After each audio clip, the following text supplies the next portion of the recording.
News of interest: the Russian billionaire owner of Chelsea football club, Roman Abramovich, has been granted Israeli citizenship and has reportedly already moved to Tel Aviv and set up a home. There were delays, of course, in renewing his UK visa, which had expired, and it was speculated he may have been caught up in rising tensions between Britain and Russia. Relations have been strained since the poisoning of a former Russian double agent, Sergei Skripal, and his daughter in Salisbury in March. Britain blamed Russia, but the Kremlin has denied any involvement. So what does Russia think of this all? To discuss, we're joined by correspondent Dan Ashby in Moscow. Dan, has there been any confirmation from Russian officials?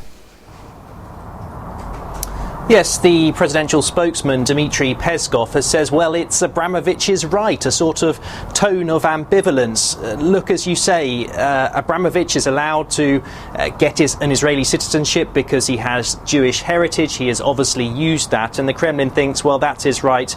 We're not going to interfere in that. But I think it's a broader tone there because of the situation, as you said, about Sergei Skripal.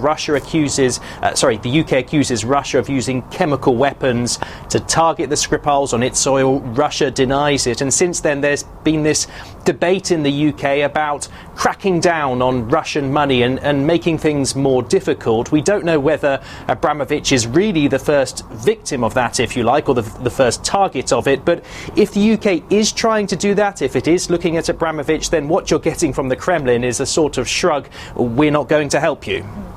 Well, Russia has lost all his money.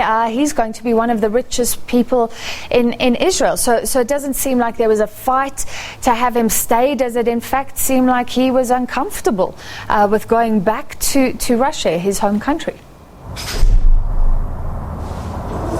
Yes, he's taken the decision to go to Israel, but of course the key thing there is that by going to Israel, with the deals between Israel and the UK, he is allowed to go back to the UK and work for 6 months without having to leave the country. So I think Abramovich's real target is probably to go back to London. As we all know, Chelsea is his main focus, and it would be a real problem for him if he was not to be able to be in the UK. He has good relationships with the Kremlin. He has been a governor here in a remote region. There's no reason to think that things have got any worse recently, but I think his main goal is to go to London. And was this really all about poisoning of former spies and politics? Because some reports suggest that he just had to make some financial disclosures. Maybe he didn't want to. Do we know what really went on here, Dan?